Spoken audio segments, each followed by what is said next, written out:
हम पैर की सीरीज में हमने अभी तक क्या सीखा है? अभी तक हमने ये सीखा है कि 3 घंटे का एक पहर होता है। और पहर क्या होता है? जैसे दिन चेंज होता रहता है। इस पूरे सिस्टम को पहले समझ लीजिए। सूरज, चांद, तारे। सूरज है दिन के माप के लिए, चांद है महीने के माप के लिए, क्योंकि जो लूनर कैलेंडर होते हैं उनकी शुरुआत कब होती है? जब चांद दिखता है, नया न्यू मून दिखता है। फिर तारे हो जाते हैं आकाश में सीजन के लिए, डिफरेंट सीजन्स के लिए। ऐसे परमेश्वर ने पृथ्वी को बनाया। उसी हिसाब से दिन में जो 24 घंटे हैं ये भी अलग अलग स्पिरिचुअल जोन में बटे हैं। जो असली कैलेंडर है, जब हमने उत्पत्ति 1 में पढ़ा था, वो चालू होता है कहाँ से? शाम को 6 बजे से। 6 से 9 की पहली पहर होती है। हमने अधिकांश जीवन बिताया ये सोच के कि सुबह सुबह होती है। नहीं, दिन पिछले दिन चालू हो चुका है, शाम से चालू होता है। इसलिए यहूदी फास्टिंग जो सब्त की होती है वो एक शाम से अगले शाम तक की होती है। तो 6 से 9 पहला पहर होता है, 9 से 12 दूसरा पहर, 12 से 3 तीसरा पहर, 3 से 6 चौथा पहर। तो अब जब बाइबल में आप हिंदी बाइबल में पढ़ते हैं और तीसरे पहर को और छठे पहर को वो प्रार्थना में गए, तब आपको कैलकुलेशन वैसे करना है कि आप 6 बजे से आप काउंट करेंगे शाम के, तो आपको समझ में आएगा कौन सी पहर में वो वहां गए थे। मॉर्निंग की 6 से उनका, जब आप पढ़ेंगे दूसरी पहर तीसरी पहर, तो मॉर्निंग 6 से वो कैलकुलेशन है। बट मैं आपको समझा रहा हूँ, हम जब कैलकुलेशन कर रहे हैं शाम के 6 बजे से 6 से 9 पहला पहर, 9 से 12 दूसरा पहर, 12 से 3 तीसरा पहर। कई लोग चाहते हैं 12 से 3 हम लोग करें, लेकिन 12 से 3 इकलौता टाइम नहीं। हर टाइम का अपना एडवांटेज है, हर टाइम का अपना वो है। 12 से 3 मुख्य रूप से डिलीवरेंस के लिए है, 3 से 6 अपनी रोशनी की घोषणा करने। और हम लोग उस प्रेयर के इफेक्ट नहीं देखते हैं 3 से 6 में। कितने लोगों ने देखा है कि 6 जब बजता है, एक तो हम स्तुति भी करते हैं उसके साथ। और स्तुति मीनिंगफुल भी इसीलिए क्योंकि आप बाहर देखोगे तो अंधेरे से रोशनी हो रही है, इसका सिग्निफिकेंस है। इसको स्वाभाविक रूप में अगर देखो, बचपन से रात होती है एक अजीब सा लगता है। अगर डर भी किसी चीज का अगर रात को ज्यादा लगता है, कोई चिंता होगी रात को ज्यादा सताएगी।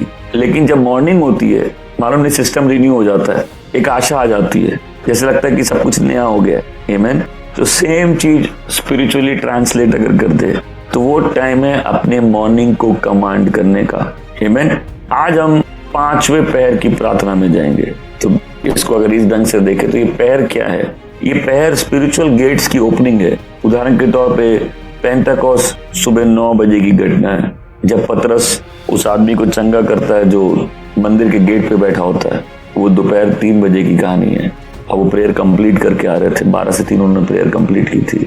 कॉर्नेलियस की कहानी भी 3 बजे की है, दोपहर की। पतरस को जो दर्शन आता है वो 12 बजे की बात है। तो हम लोग अगर स्पिरिचुअल गेट्स की ओपनिंग और क्लोजिंग समझे, टाइम के इंपॉर्टेंस को समझे, शिफ्ट को समझे, जो शिफ्ट होते हैं, जब रात का अंधेरा बढ़ता है तो वॉरफेयर भी बढ़ जाता है। अंधकार की शक्तियां, विचक्राफ्ट के कोवंस रात को काम करना चालू करते हैं। तो जिनके लाइफ में बहुत बंधन है उनको एक सीजन, और जब सीजन बोलता हूँ वो सिर्फ जरूरी नहीं है 7 दिन 21 दिन ऐसा 40 दिन का। कई बार मैंने बोला 200 दिन का भी हो सकता है, वो 600 दिन का भी हो सकता है। अब एक मौसम में मैंने रात को प्रेयर किया, एक मौसम में कहूँ था अब और नहीं करनी है, मेरे टाइम जोन शिफ्ट हो रहा है। मैं वहां से 3 से 6 गया और उसको कई बार मैंने 3 से 9 तक किया है। फिर अभी मैं 9 से 12 क्यों करता है ऐसे बताता हूँ। कई लोग जब टीचिंग सुनेंगे तो कुछ लोग की फैंसी हो जाएगी, नहीं हम 12 से 3 प्रेयर नहीं कर रहे तो हमने कोई प्रेयर नहीं की है, और 3 से 6 सबसे इंपॉर्टेंट है। नहीं, तुम्हारी लाइफ सबसे इंपॉर्टेंट है और प्रभु की लीडिंग सबसे इंपॉर्टेंट है। अगर हम प्रभु की आवाज नहीं सुन सकते, हम नहीं समझ सकते हम लाइफ में किस सीजन में है। एक तो होता है लाइफ में नॉर्मल डिसिप्लिन कि कोई तो पहर आपका होना चाहिए। और अब जब लोग प्रेयर टाइम को समझते हैं उसको एक अलग ढंग से डिफाइन करता हूँ। प्रेयर टाइम खाली प्रेयर के लिए नहीं होता है। जब हम लोग बोलते हैं वेट नहीं कर सके या तुम मेरा वेट नहीं कर सके, तुम 1 घंटा जग नहीं सके, तो यीशु 3 बार आए और गए। तो यीशु की प्रेयर में खाली प्रेयर नहीं थी, आके चेलों से बात करना भी था, चेलों को एनकरेज करना भी था। वो भी टाइम गया ना 3 घंटे में। मैं चाहता हूँ प्रेयर टाइम एक जोन में करे, पावरफुल है, लेकिन मिनिमम टारगेट होना चाहिए। अब जैसे रात को हम लोग प्रेयर 3 से 6 प्रेयर कर रहे हैं, जब 3 से 6 हम प्रेयर करते हैं तो मेरा टारगेट रहता है कि एटलीस्ट 1 घंटा सब एटलीस्ट 1 घंटा भाषा में दुआ करे। और उसके बाद हमने उसको खींचा है 2 घंटे तक भी खींचा है। अब अकेले कितना देर भी कर लो, साथ करना बहुत डिफिकल्ट है। फिर अब अपना तरीका डेवलप किए, चल के प्रेयर करने का, वॉक करके प्रेयर करने का। बहुत पावरफुल है, क्योंकि आप वॉक करोगे आपका कॉन्सेंट्रेशन लेवल और ऊंचा चला जाएगा। ये पूरी सीरीज एक मैनुअल है, मैनुअल दे रहा हूं आपको, ओके, प्रोफेटिक प्रेयर मैनुअल दे रहा हूँ, और ये हम लोग के लिए बहुत इंपॉर्टेंट सीजन है। ये एक प्रोफेटिक मैनुअल है कि हम लोग अपने डिवोशन का सिस्टम, प्रेयर का सिस्टम कैसे सेट कर सकते हैं और प्रेयर में और कैसे पावरफुल बन सकते हैं। इस चर्च में बहुत स्ट्रेस है पर्सनल प्रेयर पे, क्योंकि साथ तो आके आप तभी करोगे जब आपकी पर्सनल कोई प्रेयर लाइफ है, ताकि आपका एक टाइम रहे। ऐसा बोलो, मेरा एक टाइम रहे। बच्चों से लेकर बड़े तक का सबका एक टाइम होना चाहिए, बिकॉज टाइम की इंपॉर्टेंस क्या है कि तुम फिर उस टाइम दूसरे काम छोड़ दोगे, क्योंकि अगर किसी चीज का कोई टाइम नहीं है तो उस टाइम हम कुछ भी कर सकते हैं, फिर हम कंफ्यूज्ड हैं। बट वंस आई नो नहीं, ये मेरे प्रेयर का टाइम है, सो दैट मीन्स हम जो भी कर रहे हैं हम उसको छोड़ेंगे। हम किसी एक ऐसी जगह में जाएंगे, वो घर की बालकनी हो सकती है जहां हमको कोई डिस्टर्ब नहीं करे फॉर सम टाइम। वो पार्क हो सकता है, वो छत हो सकती है, और वहां जाके हम परमेश्वर से बात कर रहे हैं। I mean, इसको सबसे सिंपलेस्ट फॉर्म में ऐसे बोलो कि अगर आप सिर्फ एवरीडे अपने सारे चिंताएं, परेशानियां, प्रॉब्लम, सवाल, इंक्वायरीज परमेश्वर के सामने रख दे, आप देखेंगे आपके सारे काम संपन्न होने लग जाएंगे। बट मोस्ट लोगों में वो डिसिप्लिन ही नहीं होगा। आप दूसरों के सामने रो लोगे, गाना गाओगे, तेरे सामने झुकता हूँ, तेरे सामने रोता हूँ, लेकिन रोगे आप दूसरों के सामने दिन भर। आपको मालूम होना चाहिए कि जगह जहां हम ऑफलोड कर सकते हैं सब कुछ। इसलिए गाना है, ओ क्या दोस्त है मिला मुझे यीशु में। उनके पास पेशेंस भी है सुनने का, वो चाहते भी आप बोलते बहुत से दबे लोगों मेरे पास आओ। आमीन। कई बार आपके स्वभाव में आप गुस्से वाले हो, आप लड़ाकू, आपको नहीं मालूम, बाकी सबको मालूम हो, मतलब आप अंधे हैं। लड़ाकू लोग चाहते शांति हो जाए, होता है ऐसा नहीं, तुम अपने स्वभाव से अनजान हो। जब हम प्रार्थना करेंगे प्रभु की उपस्थिति में, हम अपने स्वभाव को देखने लगेंगे, क्योंकि उसकी ग्लोरी में अपनी रिफ्लेक्शन भी दिखती है कि हम कौन है। वहां चेंजेस पॉसिबल होते हैं। तो प्रेयर खाली ये प्रेयर नहीं ना, हमको क्या चाहिए। वचन तो कहता है तुम्हारे मांगने से पहले तुम्हारा पिता जानता है तुम्हें किन बातों की जरूरत है। प्रेयर खाली मांगने के बारे में, प्रेयर कई बार धन्यवाद है, कई बार पूरा प्रेयर सिर्फ थैंक यू है। तुम्हारे अंदर ऐसा थैंक्स गिविंग उमड़ रहा है, और जो याद नहीं कर सकता परमेश्वर ने क्या किया है, आई मीन वो कभी भी स्टैब्लिश नहीं हो सकता प्रभु में। तुमको एक कैपेसिटी बिल्ड करनी होगी, टाइम टू टाइम बैठो और देखो परमेश्वर ने क्या किया तुम्हारी लाइफ में, तो आप क्यों नहीं करेंगे। किसी भी प्रॉब्लम के बीच में आदमी के लिए बड़ा मुश्किल होता है कि कलेक्ट करना, कि आई मीन उसको देखना कि परमेश्वर कहाँ है, लेकिन जब पीछे घूम के देखो तो प्रभु ने क्या किया आज तक। सो थैंक्स गिविंग एक बहुत ईजी तरीका है, ग्रेटिट्यूड एक बहुत ईजी तरीका है अपनी लाइफ को चेंज करने का। ग्रेटिट्यूड एक बहुत ईजी तरीका है अपनी लाइफ को चेंज करने का। ग्रेटिट्यूड मतलब होता है धन्यवादी हृदय। इमीडिएटली आप थैंकफुल हो जाएंगे, बिकॉज बाइबल में लिखा है सब कुछ बिना कंप्लेन किए, बिना कुड़कुड़ाए करो। और मैक्सिमम लोग कंप्लेनर्स, आप किसी चीज से खुश नहीं हो, आप अपनी लाइफ से खुश नहीं हो, जो कपड़े पहने हो उससे खुश नहीं हो, जिस बेड पे सोते हो उससे खुश नहीं हो, जो घर में खाना बना है उससे खुश नहीं हो, जो आपके अगल बगल लोग हैं उससे खुश नहीं हो, वेदर जैसा उससे खुश नहीं हो, आप किसी चीज से खुश नहीं हो। तो नॉर्मल रूप में जो लोग फ्रस्ट्रेटेड है वो सब चीज से फ्रस्ट्रेटेड है, वो ग्रेटिट्यूड नहीं है, धन्यवाद नहीं है, किसी चीज का धन्यवाद नहीं है। पर धन्यवाद पहले एक रिफ्लेक्शन है कि आदमी को फोकस करना पड़ेगा, देखो परमेश्वर ने क्या किया मेरी लाइफ में। और कितने लोग रात को सोए थे सवेरे उठे नहीं है, आप उठे हो। कितने लोगों के सिर पे छत नहीं है, आपके सिर पे छत है। आई मीन हमेशा अगर मेरे पास मेरा रिफ्लेक्शन है कि मेरे पास क्या नहीं है उस पे, तो हम कभी नहीं देखेंगे तो मेरे पास क्या है। जब मूसा बोलता है कि अब कैसे प्रूव होगा आप मेरे साथ, अब तुम्हारे हाथ में क्या है। दाऊद को जब गुलायत से लड़ना था, दाऊद क्या इस्तेमाल किया, उसके हाथ में क्या था, उसके पास क्या, उससे भले ही वो थोड़ा था, छोटा सा इक्विपमेंट था, लेकिन उसके पास था, उसमें कौशल था वो। तो जब किसी व्यक्ति को ये नहीं दिखता कि चलो ठीक है तुम तकलीफ से जा रहे हो, लेकिन अगर तुम ये देख सको कि परमेश्वर सही में यहाँ भी संभाले हुए हैं, हम बिना जॉब के खाना खा रहे हैं, 1.5 साल हो गया, 2 साल हो गया मेरा काम नहीं है, लेकिन कोई काम रुका नहीं है। तो जब कोई काम रुक नहीं रहा तो आरडीएम के सिस्टम को समझो, टीचिंग के समझो, सब ठीक है मेरे साथ, तो कोई काम रुकेगा नहीं। अब इसको 2 तरीके, या तो गिर के, पढ़ के, रो के, कंप्लेन करके हमेशा फ्रस्ट्रेटेड रहो, या तुम्हारी आंखें खुले और देखो परमेश्वर ने कभी त्यागा नहीं है तुमको। एक मौसम से भले ही मुझे अंधेरी घाटी से होकर जाना पड़े, तो क्यों जाना पड़ता है, ताकि तुम उसके लाठी और उसके डंडे पर भरोसा करना सीखो। आमीन। वो अपने नाम के निमित्त धार्मिकता के पथ में मेरी अगुवाई करेगा। तो ग्रेटिट्यूड एक सिंपल तरीका है अपने एनवायरनमेंट को चेंज करने का। फ्रस्ट्रेटेड लोग धन्यवाद दो। प्रेयर खाली ये नहीं ना हमको क्या चाहिए, कई बार प्रेयर हो सकती है सब चीज के लिए धन्यवाद, थैंक यू लॉर्ड मेरी लाइफ के लिए। ये प्रार्थना ऐसी है, एक तो जब दिल परमेश्वर के आनंद से भरा पड़ा, ये देख के कि परमेश्वर ने कितना काम किया है। कई सालों से ऐसा होता है कि सिर्फ याद करते प्रभु ने क्या किया, क्या जबरदस्त काम किए की लाइफ में। ये उस कंपनी में हो सकता है जहाँ लोग याद रखे परमेश्वर ने कैसे अद्भुत काम उनके जीवन में किए। और याद कितनी इंपॉर्टेंट चीज है कि परमेश्वर पूरे इजराइल को बार बार याद दिलाते, याद रखो मैं वो परमेश्वर हूँ जो तुमको मिस्र से निकाल के लेके आया। याद रखो मैंने मिस्र के सेना के साथ क्या किया, फिरौन के साथ क्या किया, लाल समुद्र कैसे दो भागा, तुमको निर्जन प्रदेश में कैसे संभाला। फिर होती कन्फेशन की प्रेयर, जहाँ आदमी अपने गुनाहों को कबूल करता है।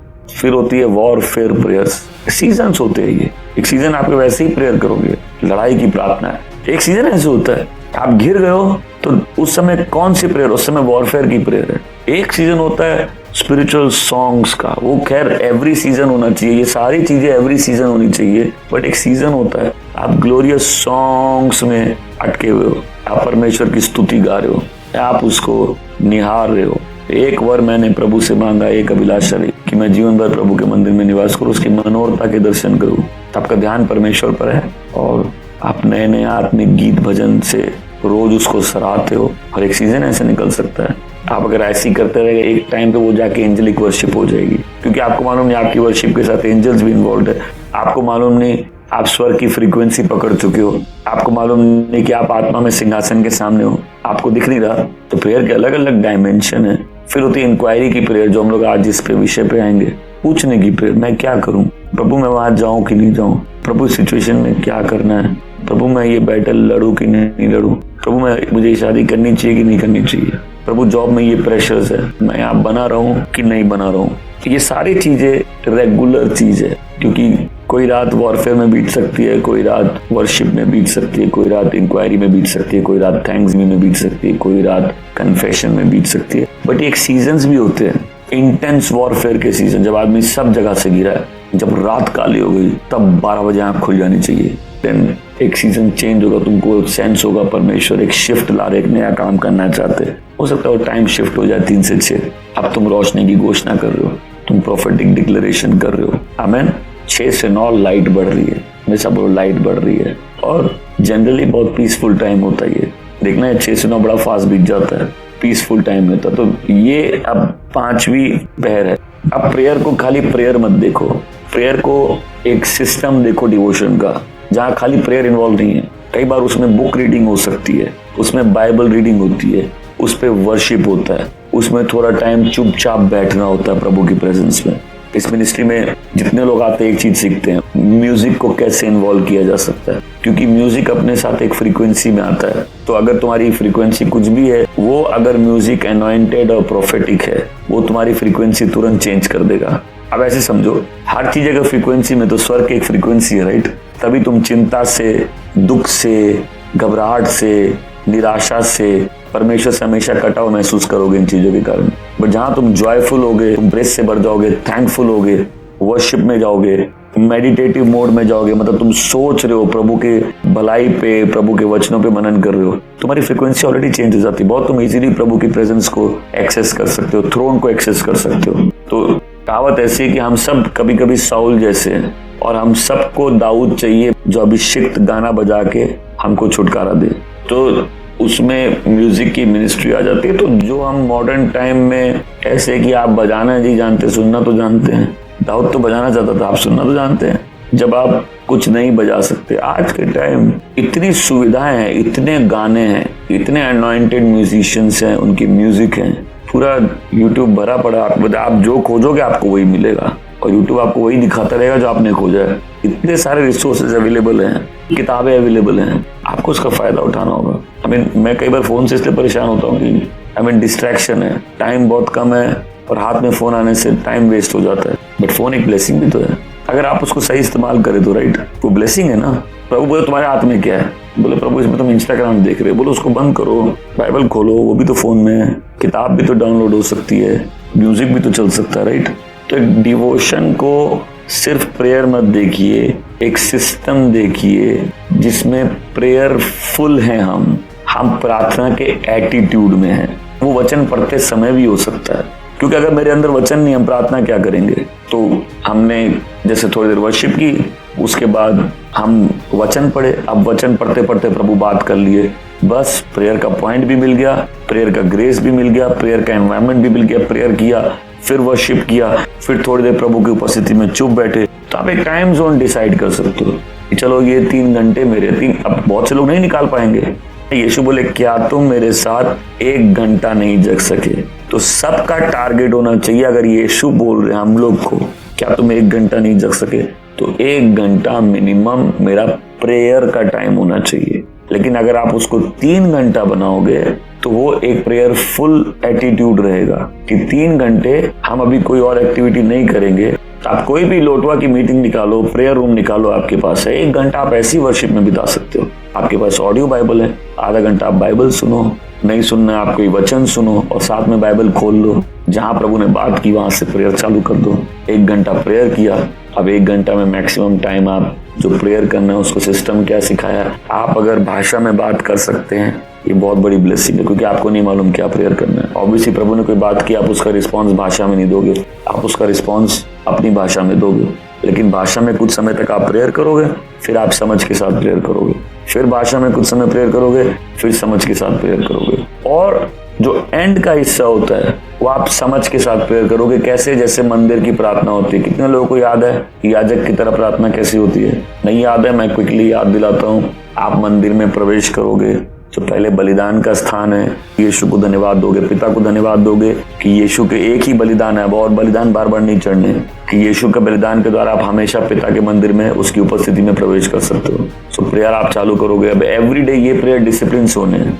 तो एक भाषा का पाठ, उसके बाद भाषा के द्वारा आपको जो समझ मिली है उसके अनुसार प्रार्थना, फिर फाइनल जो प्रेयर है हमेशा मंदिर वाली करो, बहुत इजीली सारे चीजें कवर्ड हो जाएंगी। तो शुरुआत में प्रभु यीशु को धन्यवाद, पिता को धन्यवाद बेटा भेजने के लिए, प्रभु यीशु को धन्यवाद उनके बलिदान के लिए, धन्यवाद दो कि वो आपके लिए मरे। अब प्रभु को बोलो कि प्रभु धन्यवाद, मैं आपके लिए जीऊं, प्रभु अपना अनुग्रह दीजिए। तो ये समय तुम यीशु से वार्तालाप करो, यीशु को धन्यवाद दो उसके अनुग्रह के लिए, उसके लहू के लिए, उसकी आशीषों के लिए। फिर उसके बाद बेसिन है जहाँ हाथ पांव धोए जाते हैं मंदिर में घुसने से पहले याजक के लिए। अपने आप को धो, यीशु के लहू से धो, अपने पाप कन्फेस करो और पिता से मांगो धो के साफ करे। फिर उसके बाद अंदर जब जाते हैं तो वो लैंप है, 7 दिए वाली लैंप है, उसको मेनोरा बोलते हैं, और वो क्या, वो पवित्र आत्मा है। आप पवित्र आत्मा की सहायता मांगो। मैंने कई बार सीखा, हम एवरीडे पवित्र आत्मा से हेल्प मांगो। बोलो प्रभु मेरे को विजडम दीजिए, अंडरस्टैंडिंग दीजिए, समझ दीजिए, मुझे मेरी मदद करिए, मुझे परमेश्वर के भय से भरिए, मेरी लाइफ को फ्रूटफुल करिए, मुझे गिफ्ट्स में चलाइए, जो भी तुम्हारे प्रॉब्लम से बोलो उसमें मुझे लीड करिए। उसके बाद जब मंदिर के अंत वो हिस्से में पहुंचते हैं जहाँ धूप है, सुगंधित धूप, ये धूप है, प्रार्थना है। अब तुम शुरुआत करो, अपने लिए प्रार्थना करो, परिवार के लिए प्रार्थना करो, सेवकाई के लिए प्रार्थना करो, सिस्टमैटिकली एवरीडे, बिकॉज तुम्हारे फैमिली मेंबर्स, तुम जिस चर्च के हो या जो सेवा कर रहे हो, पहले अपने लिए, राइट। और फिर जब प्रेयर एंड होगी तो तुमने क्या, पर्दा हटा के तुम अति पवित्र स्थान में तुम्हारी एंडिंग प्रेयर में प्रभु मुझे अपनी महिमा से कवर कर लीजिए, अपनी प्रेजेंस से भर दीजिए। सो ये 3 घंटा अगर ऐसे बिताएं हम लोग एवरीडे, जो टेक्निकली 24 घंटे का टाइट है, 24 घंटे का टाइट होता है 2 घंटा 40 मिनट, 20 मिनट उसमें एक्स्ट्रा जोड़ दो, 1 पहर होती है, राइट। तो मैं ये नहीं बोल रहा 3 घंटा ही करो, मैं बोल रहा 1 घंटा मिनिमम प्रेयर करो। बट मोस्ट लोग क्या करते हैं, फिर बाइबल का टाइम छूट जाता है। एग्री करेंगे? तो एक सिस्टम बना लो 3 घंटे का। अगर 3 घंटा नहीं बना सकते 2 घंटा बना लो, नॉट बैड। तुम एक पहर के बीच में ही है ना, ये भी 2 घंटे का बना लो, तो 2 घंटा तुम्हारा एटीट्यूड प्रेयरफुल है। उसमें तुम्हारा टारगेट होना चाहिए मिनिमम 1 घंटा प्रेयर करना है। उसमें बाइबल भी मेरे को पढ़नी है, उसमें वर्शिप भी करना है, उसमें चुपचाप भी बैठना है। तब अब ये एक तुम्हारा पहर बन गई। अगर तुम एवरीडे बिताओ, हमें तुम अपने आप में एक फोर्स बन जाओगे। तो तुमने सारे पाप गुनाह कबूल कर लिए, तुमने सारी चीज के लिए मदद मांग ली, तुम प्रभु को धन्यवाद दे चुके हो, तुम्हारी कोई टेंशन नहीं है। अब स्वर्गदूत तुम्हारे लिए रिलीज हो चुके हैं, तुम्हारे सारे काम बन रहे हैं। और फिर क्या ना, हम लोग को शांति से जीने की आदत नहीं है। मैं कई लोगों को ड्रामा क्वीन और ड्रामा किंग बोलता हूँ। बैठे बैठे क्या करे, करना है कुछ काम। तो अगर आपके 2 दिन शांत बीत जाएंगे, आप ही को खलबली हो जाएगी, लेकिन क्या है जीवन में, कोई तबाही नहीं है, कोई बदतमीजी नहीं कर रहा उनसे, कोई लड़ाई नहीं किया, आपको अजीब सा लगेगा। आपको लगेगा मेरी स्टोरी इतनी अच्छी कैसे हो सकती है, क्योंकि बचपन से वैसी ही रही है। कई लोगों को उसी में डर लग जाता है कि ये क्या हो रहा है, इतनी सिंपल लाइफ हो रही है मेरी, क्योंकि आदत नहीं है। बट अगर एवरीडे एक डिवोशन का सिस्टम बनाओगे जहां तुम परमेश्वर के साथ अकेले हो, देखो बहुत सब चीज स्टिल हो जाएगी, ठहराव आ जाएगा, कोई चीज जल्दी से हिलाएगी नहीं, कोई चीज जल्दी से परेशान नहीं करेगी।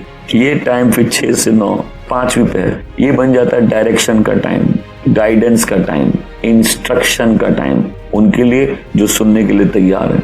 ये टाइम अच्छा टाइम है प्रभु से इंस्ट्रक्शन रिसीव करने के लिए, और जो रिसीव किया है उसको लिख लेने के लिए। हबक्कूक 2 अध्याय के पद संख्या 1 में आते हैं, हबक्कूक 2:1, मैं पहरे की मीनार पर जाकर खड़ा होऊंगा और वहां अपनी जगह लूंगा और रखवाली करूंगा। मैं यह देखने की प्रतीक्षा करूंगा कि यहोवा मुझसे क्या कहता है। मैं प्रतीक्षा करूंगा और जान लूंगा कि वह मेरे प्रश्नों का क्या उत्तर देता है। सो अब यहाँ हबक्कूक से सीखो, हबक्कूक क्या सिस्टम सिखा रहा है कि हम अपनी जगह ले लेंगे और हम वेट करेंगे कि प्रभु क्या इंस्ट्रक्शन दे रहे। और इसीलिए कई बार प्रेयर में, मैं ये नहीं बोल रही पूरा प्रेयर साइलेंस का प्रेयर है, बट प्रेयर में चुप रहने की भी जगह होती है। कितने लोग समझ रहे प्रेयर में चुप रहना क्या होता है? प्रेयर में चुप रहना मतलब, क्योंकि ये तुम्हारा डेजिग्नेटेड टाइम है प्रेयर का, डिवोशन का, और क्योंकि तुमने अभी तक प्रार्थना भी कर ली है, तुमने वचन भी पढ़ लिया, तुम स्तुति भी कर ली, तुम ऑलरेडी प्रभु की प्रेजेंस में हो। तो अब तुम वेट करो। कौन वेट कर रहा है? तुम्हारे प्राण वेट कर रहे हैं, तुम्हारी सोल वेट कर रहे हैं प्रभु से इंस्ट्रक्शन के लिए। अब मैंने जितनी चीजें आज तक की हैं वो सब इसी टाइम से आती है, बिकॉज प्रेयर 2 वे कम्युनिकेशन है, 1 वे नहीं है। तुमने खाली बोला वो इनफ नहीं है, प्रभु का वेट करो, प्रभु क्या बोल रहे हैं। अब प्रभु का वेट कैसे करते हैं? तुम अपने सोल को स्टिल कर लोगे, साइलेंस कर लोगे, क्योंकि तुम ऑलरेडी प्रेयर के एनवायरनमेंट में हो, ग्लोरी के एनवायरनमेंट में हो। तुमने सिंहासन के सामने समय बिता लिया, धन्यवाद दे दिया, तुम्हारे परमेश्वर के बीच में जो रुकावट थी उन सारे पाप को कन्फेस कर लिया, ग्रेस मांग ली, सारे लोगों के लिए दुआ कर ली, आराधना कर ली। अब तुम ऑलरेडी उस एनवायरनमेंट में हो, और क्योंकि ये डेजिग्नेटेड टाइम है, तुम्हारा ध्यान कहीं और नहीं है। अब तुम कंटेम्पलेटिव मोड में हो। और यहाँ आदमी सोच सकता है जीवन के बारे में, परमेश्वर की इच्छा क्या है, मैं उस काम को कैसे करूं। एंड तुमने हबक्कूक की तरह मीनार पे अपने पहरे पे जगह ले ली और तुम बोले मैं वेट करूंगा, परमेश्वर क्या बोल रहे हैं। सो बहुत से लोगों के प्रेयर में वो कोई टाइम ही नहीं है वेट करने का, और उसके बिना मैं मानता हूँ प्रेयर बिल्कुल इनकम्प्लीट है। बिकॉज कई बार आप मुंह से नहीं बोल पाओगे परमेश्वर ने आज क्या बात की है, बट अगर आप इनफ जगह देते हो उस साइलेंस टाइम के लिए, आपको मालूम रहेगा परमेश्वर क्या चाहते हैं, आप किस डायरेक्शन में चलो। कुछ चीजें क्या ना, कभी हाँ और ना में जवाब जिंदगी में नहीं आएगा। कुछ चीजें, सब चीजें नहीं, कभी हाँ और ना में जवाब नहीं आएगा। वो प्रार्थना कर करके अपने सोल को इतना स्टिल कर लेना होगा कि आदमी को मालूम है अल्टीमेटली उसको क्या करना है। अब मैं फिर से समझा रहा हूँ वो टाइम क्यों इंपॉर्टेंट है, क्योंकि कई लोग प्रेयर करते हैं, सुनने का टाइम रखा नहीं परमेश्वर से। कोई शांत हो और जान जाओ मैं ही परमेश्वर हूँ, तो शांत उसमें क्यों इंपॉर्टेंट है? बिकॉज बिना उस स्टिलनेस के हम परमेश्वर से रिसीव करने के लिए तैयार नहीं है, उसके मिरेकल देखने के लिए तैयार नहीं है, ब्रेक थ्रूज देखने के लिए तैयार नहीं। ऑलरेडी प्रेयर टाइम में हमने वो स्टिलनेस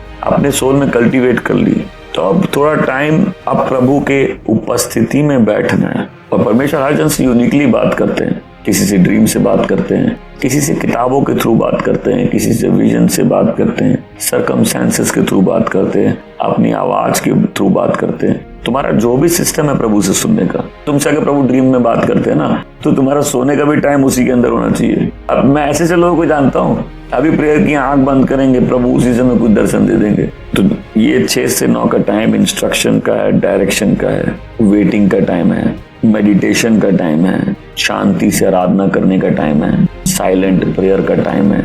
तो इस वॉच में, इस पहर में परमेश्वर बोलते भी हैं और एबिलिटी भी देते हैं कि हम वो कर सके जो वो बोल रहे हैं। विजन को क्लियर करते हैं। लाइफ में एक बहुत बड़ा प्रॉब्लम है कि जब फॉग होता है सर्दियों में, तो आदमी को दिखता नहीं आगे, और ये स्पिरिचुअल कंडीशन भी बहुत बार हो जाती है। हम लोग सब महसूस करते हैं कई बार कि कुछ नहीं समझ में आ रहा क्या करना है, राइट? तो प्रेयर ही उस फॉग को हटाता है जब डायरेक्शन क्लियर हो जाता है। ऐसे सोचो इसको, मैं यहाँ बैठा हूँ और ये हाईवे है सामने, मेरे को जहाँ जाना है वो रास्ते के उस पार है, लेकिन फॉग इतना है, हम आधे घंटे से रास्ता खोज रहे हैं। जब फॉग चला गया हमको मालूम हो तो सामने है, ऑपोजिट फुट पे है। और जीवन में भी ऐसे होता है, कई सॉल्यूशन तुम्हारे सामने है, लेकिन माइंड में इतना फॉग है, इतना धुंध है कि तुमको दिख नहीं रहा।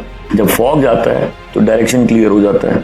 ये वो टाइम है, पीसफुल टाइम प्रेयर का, शांति से बिताया हुआ समय, जहाँ तुम अब परमेश्वर का डायरेक्शन, उसके इंस्ट्रक्शन, उसकी रेवलेशन सुनने के लिए तैयार हो।